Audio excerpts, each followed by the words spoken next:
Nah nisfu Syaban maca Yasin minimal 3 balik dibacana sabada salat maghrib meme Aisyah di dinya pergantian buku. Lamun nu bisa maca Yasin 3 balik perorangan di imah di musola di masjid berjamaahkeun mangga kumaha ngeunana penting maca.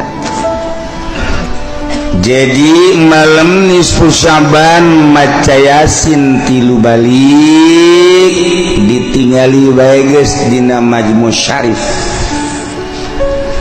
Lamun teu bisa maca kulhu bae, teu bisa maca Fatihah jeung maca anu urang bisa. Dengan niat sakumaha anu geus tertera dina Majmu' Syarif. Ji minta dihampura dosa, 2 minta rizki jembar jang ibadah, 3 minta panjang umur jang ibadah ka Gusti Allah Subhanahu wa ta'ala.